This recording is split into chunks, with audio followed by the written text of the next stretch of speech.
Olá, internauta que nos acompanha. Eu sou a Paula Sampaio, sou repórter de política do Portal 86.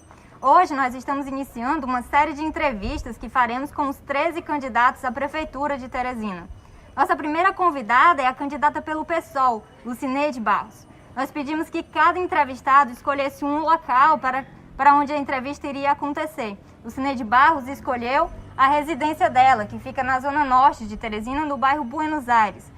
Agora nós vamos entrar na residência, vamos conhecer um pouco sobre a casa da candidata, quem ela é como pessoa e principalmente as propostas dela para a Prefeitura de Teresina.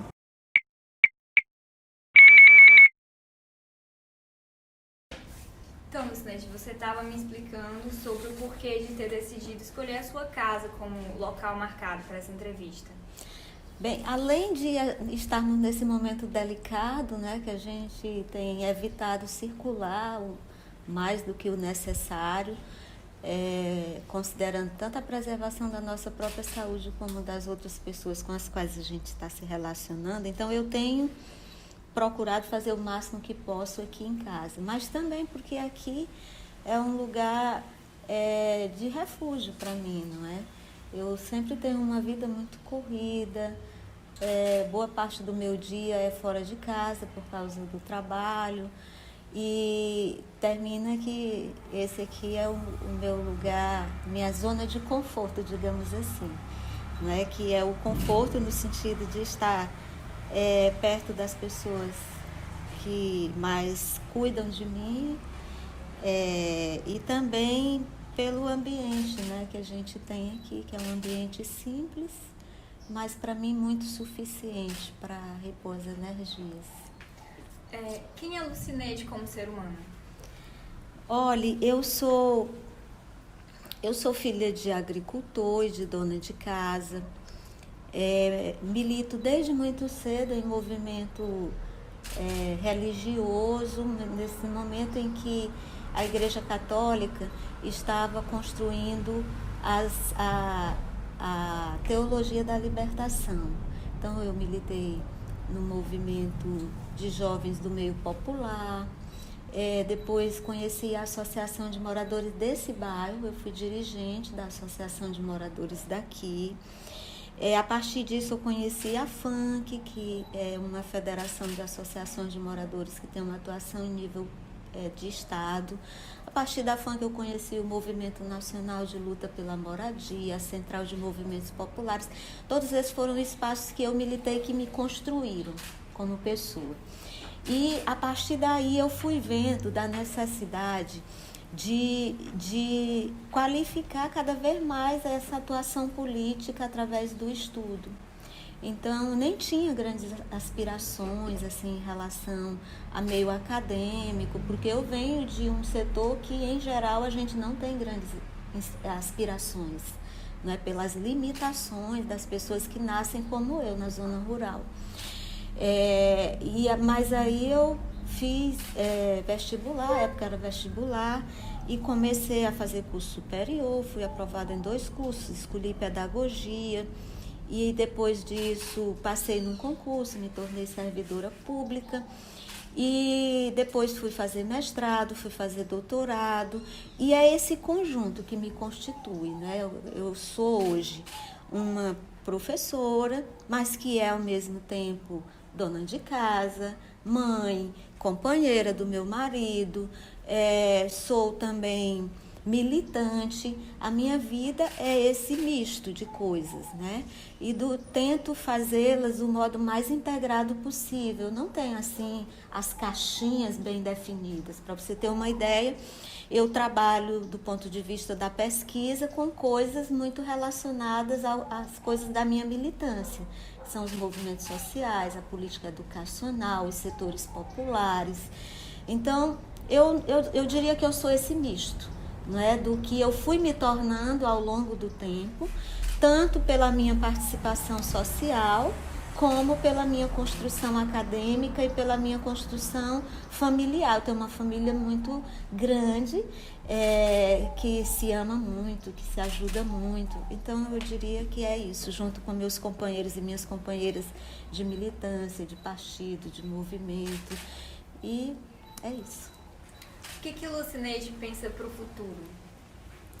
Olha, para o meu futuro, eu não penso muita coisa. Eu penso que eu estou num processo assim que a vida já me deu bastante em relação ao que, como eu lhe disse, eu nem tinha grandes aspirações e hoje eu tenho uma profissão, eu tenho um emprego, eu tenho onde morar, tenho saúde, tenho minha família, tenho amigos, companheiros de luta. Então, não penso assim muitas coisas para mim.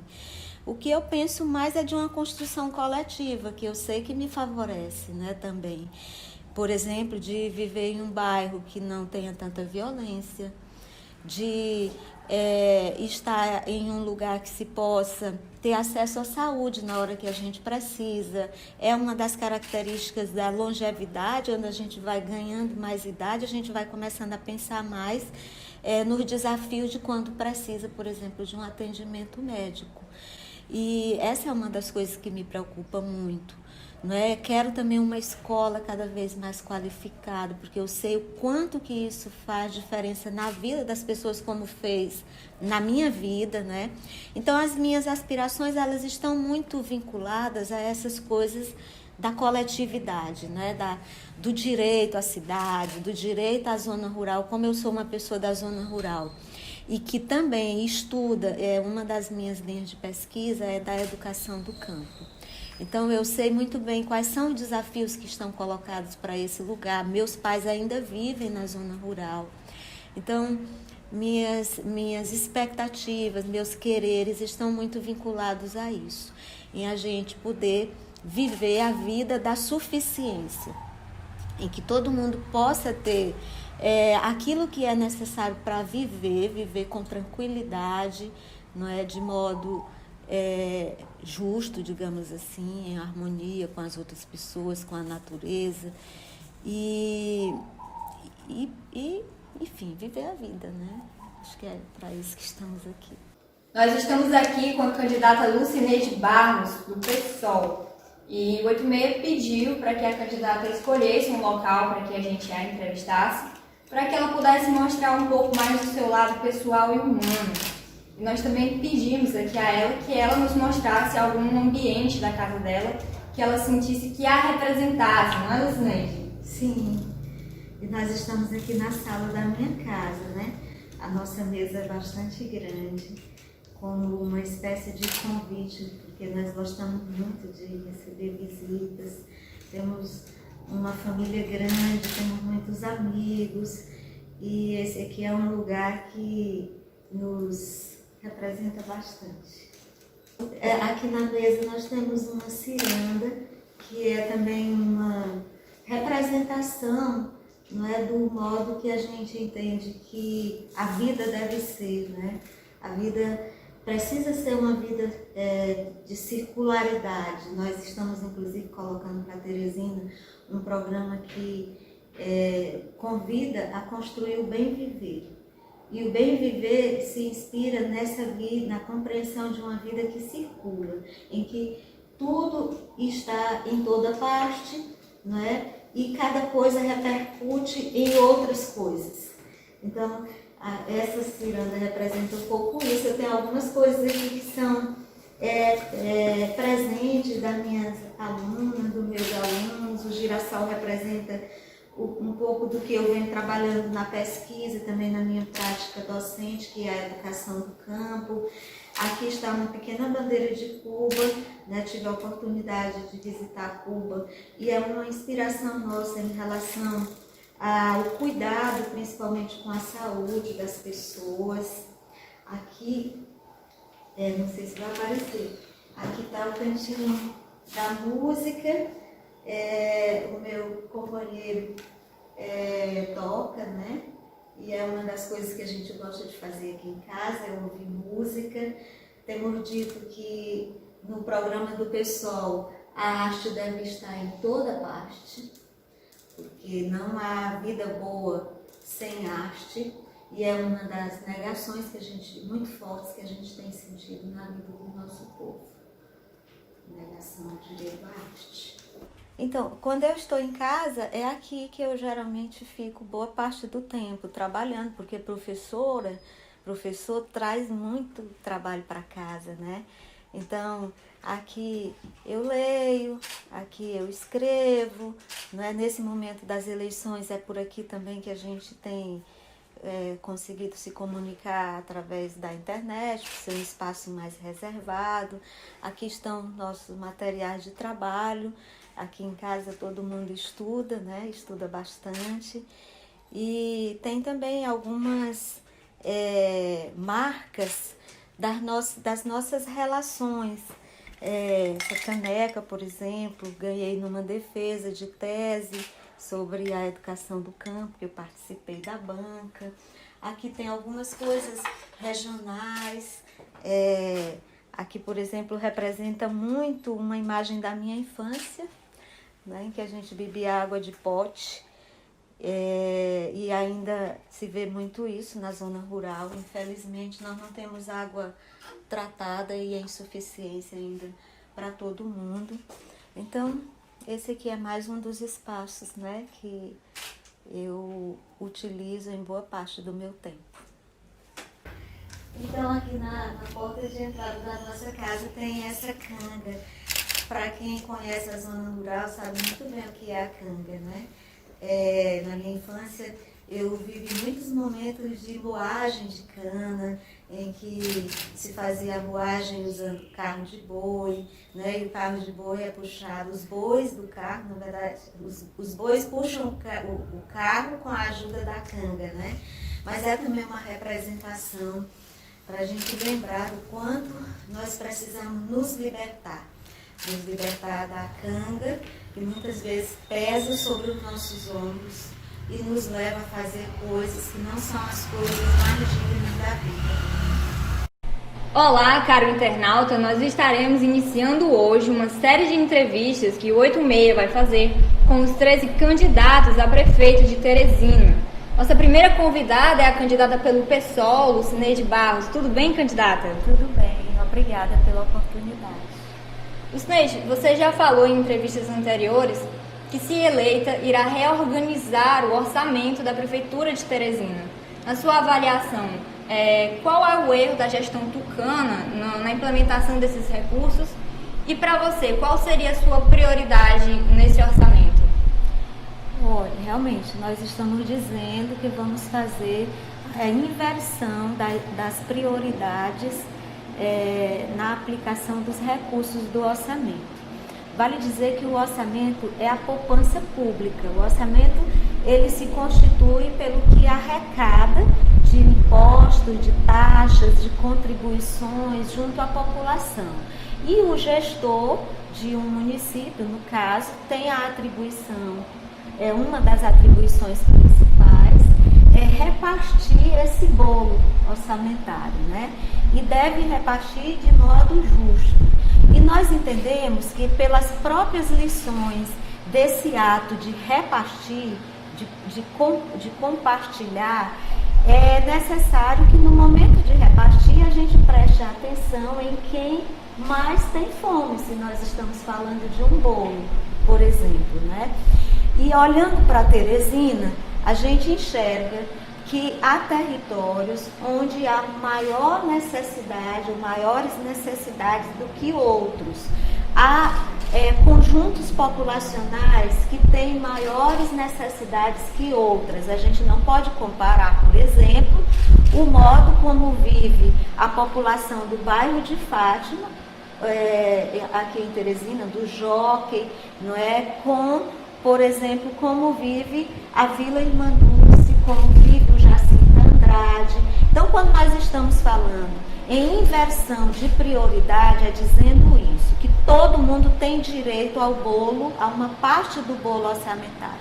Mas tem uma parte da população que precisa ter mais recursos ou ter um pedaço maior desse bolo.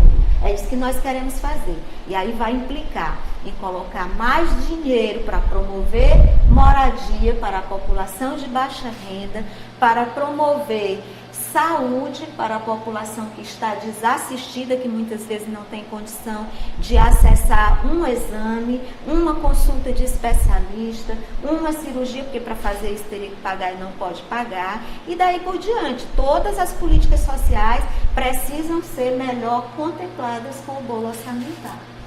Quando a senhora fala que não se pode comparar uma creche, por exemplo, de uma zona, na Vila Irmã Dulce, por exemplo, com uma na zona leste de Teresina, você acredita que a Prefeitura de Teresina trabalha de forma excludente com algumas regiões de Teresina?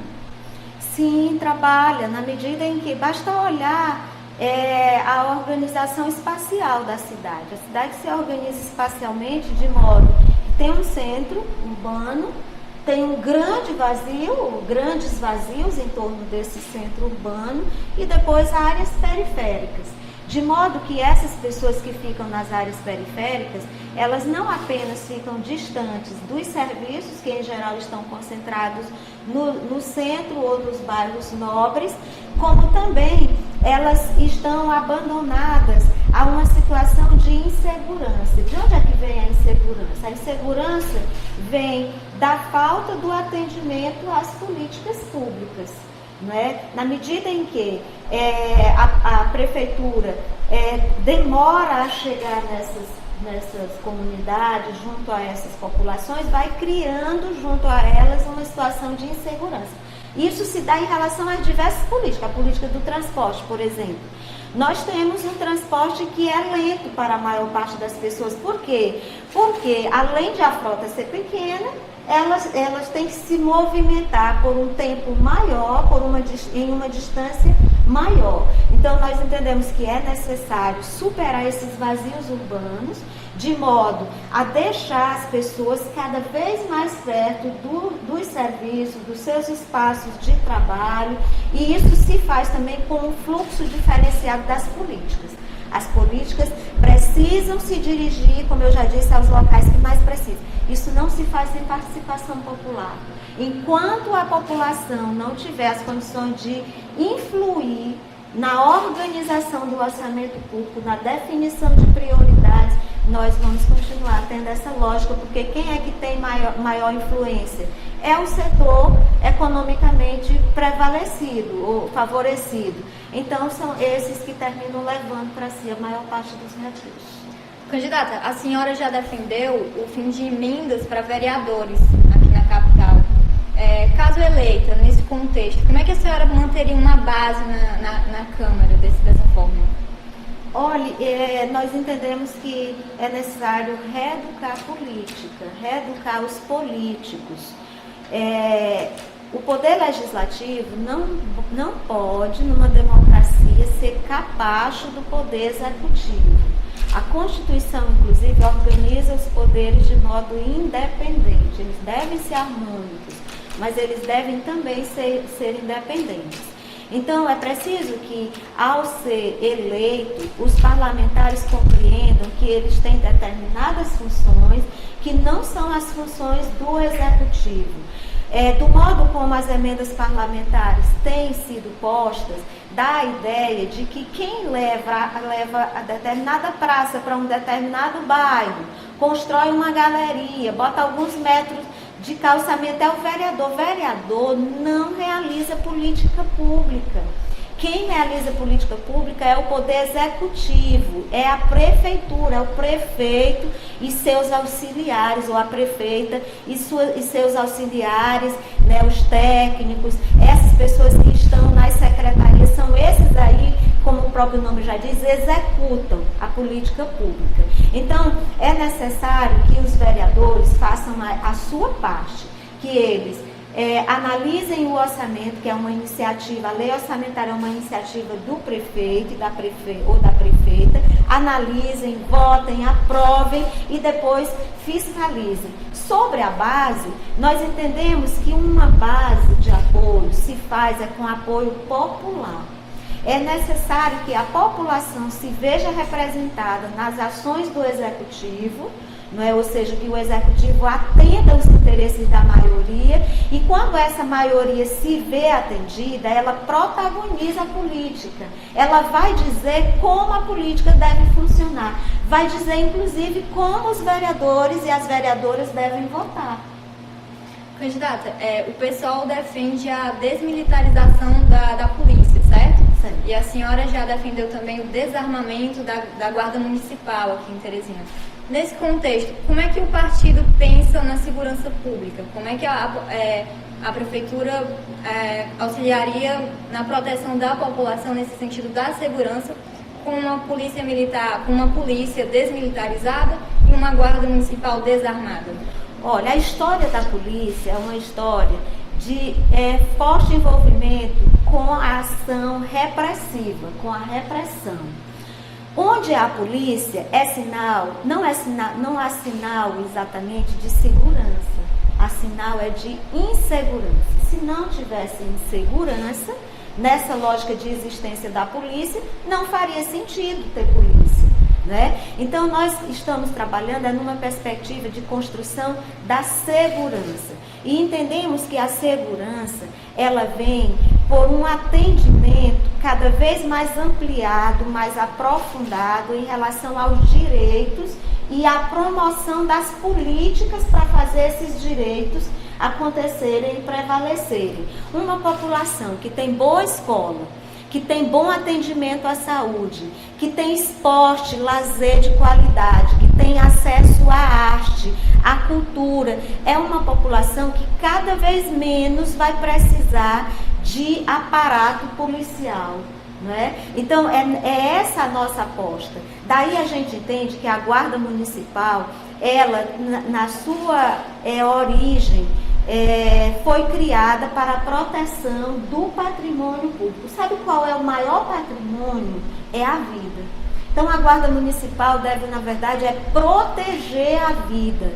Quando a gente tem uma guarda armada, muito pouco preparada para as abordagens, especialmente compreendendo que nós estamos lidando com populações de alta vulnerabilidade, que precisam de uma rede de apoio, de uma rede de assistência, nós estamos desvirtuando o papel, né, dessa guarda. Então, é por aí que nós estamos dizendo que devemos desarmar a Guarda Municipal, reforçar a política da assistência social, a política do atendimento aos direitos através das políticas sociais, de saúde, educação, de emprego, de renda, de esporte, de lazer, de arte, e nesse sentido, e construindo uma lógica, como a gente diz no nosso programa, uma lógica para o bem viver.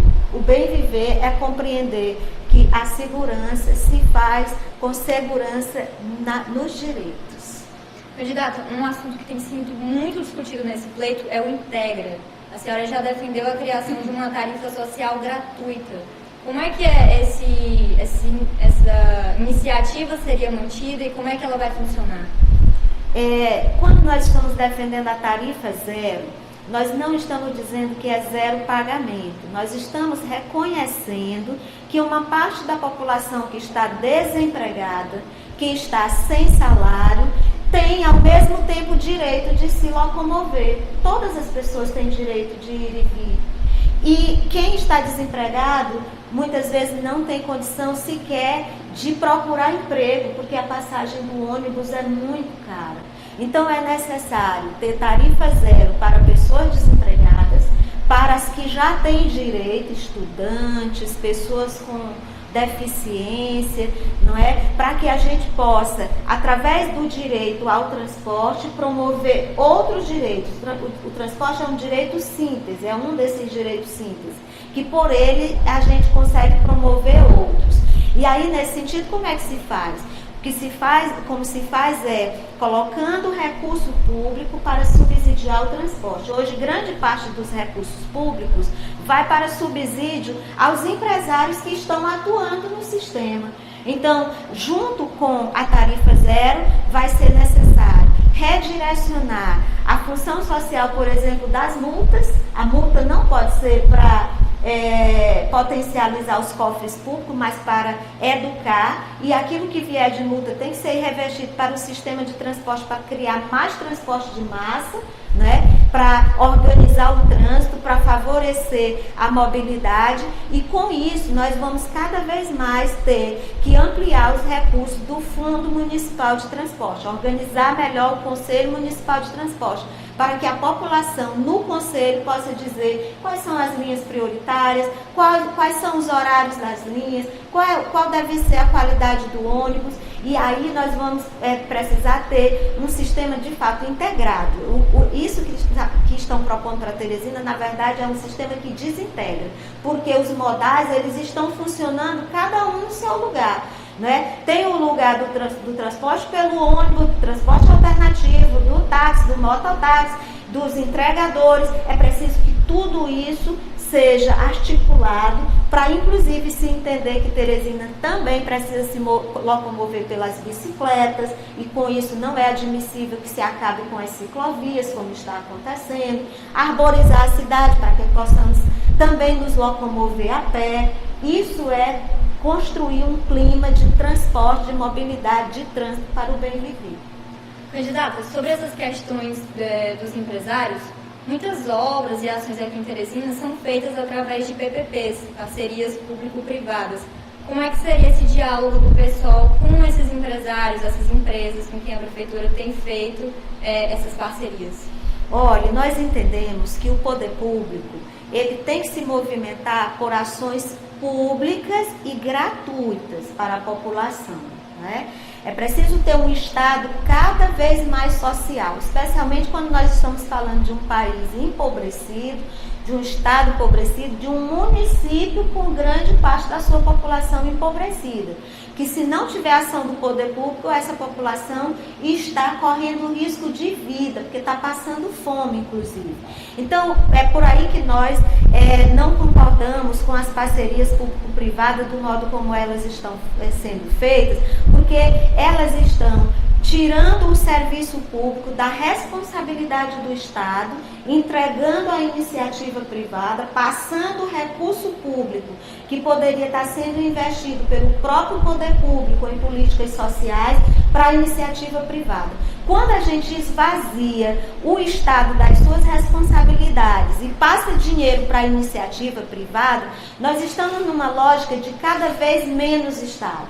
Cada vez menos Estado em um Estado empobrecido significa cada vez mais abandono das pessoas que mais precisam. Então, é necessário reconhecer que a iniciativa privada tem um papel na sociedade capitalista, mas já tem também os mecanismos para se manter. Quem não está tendo mecanismo para se manter é o pequeno quitandeiro que está na periferia da cidade, é a costureira que tenta se virar sozinha, que não tem direito social a férias, a 13º, que muitas vezes não tira nem a renda necessária para comer em um dia, em uma semana. Então, nós entendemos que é necessário organizar um Estado para as pessoas com políticas sociais e políticas que não sejam pagas, que sejam gratuitas. Lucineide, agora uma questão política. Durante o debate da TV Meio Norte, o candidato do PSDB, Kleber Montezuma, sugeriu ali que você teria participado de um projeto social em bairros na gestão dele. E você rebateu e negou, falou que a história não foi exatamente como ele contou durante a fala dele. No dia do debate você não pôde concluir a sua fala por questões de tempo. Você gostaria de explicar para a gente a sua versão da história? Gostaria e agradeço muito. Olha, ele falou do projeto Vila Bairros, que é um projeto que se realizou aqui em Teresina, nos anos 90, 2000, e nessa época eu era dirigente da FANC, que é uma federação de associações de moradores e conselhos comunitários. Nós, pela FANC, levantávamos como uma das bandeiras a da participação popular, entendendo que toda gestão precisa ser uma gestão construída com a população, e através disso a gente conquistou alguns espaços de participação, como participação na elaboração do orçamento, como participação na elaboração do plano diretor e no acompanhamento e fiscalização das políticas políticas públicas. Então foi por aí que nós da FANC conquistamos, vale dizer, não é uma benesse, não foi um presente, nós conquistamos o direito de participar em um censo de vilas e favelas de Teresina, que era também uma reivindicação nossa, para que a gente pudesse ter um retrato de quem são as famílias sem teto em Teresina ou as famílias que estão vivendo em situação de vulnerabilidade.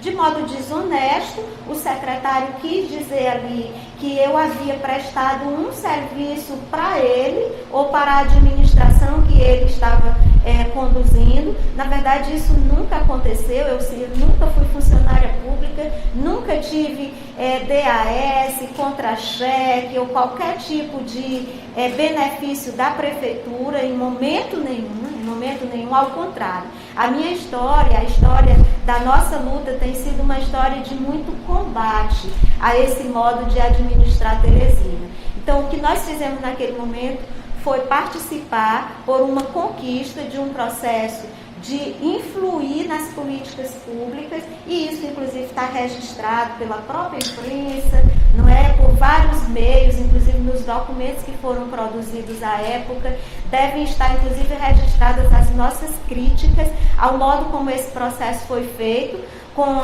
a opinião, as sugestões de muitas pessoas e que infelizmente não contemplou e nem contempla suficientemente essas contribuições. Então nós encerramos aqui nossa primeira entrevista com a candidata Lucineide. Candidata, por favor, faça suas considerações finais. Bom, eu quero agradecer muito essa oportunidade. Geralmente os espaços são muito curtos e não dão condições de a gente falar sobre os nossos propósitos, né? Aqui eu tive a oportunidade de falar um pouco sobre essa construção que não é pessoal, é uma construção coletiva. Quero aproveitar para pedir que todas as pessoas que nesse momento estão aqui em Teresina, vivem em Teresina, procurem tomar ciência do processo eleitoral, conhecendo as candidaturas e construindo as condições de votar livremente. Não vote por causa de um panfleto, não vote por causa de uma oferta em dinheiro, não vote por causa de uma promessa. Analise tudo o que vem acontecendo ao longo desses mais de 30 anos na administração municipal. Avalie as propostas para a Câmara Municipal. É necessário ter uma prefeitura independente, ter uma Câmara independente, é necessário ter um governo que de fato governe para a maioria, governe para o bem viver, governe para o socialismo. Esse projeto capitalista é um projeto que nos mata no cotidiano, que nos mata a longo prazo. Então, mais uma vez, agradeço e espero que essa seja uma conquista nossa, a conquista para o bem viver em Teresina.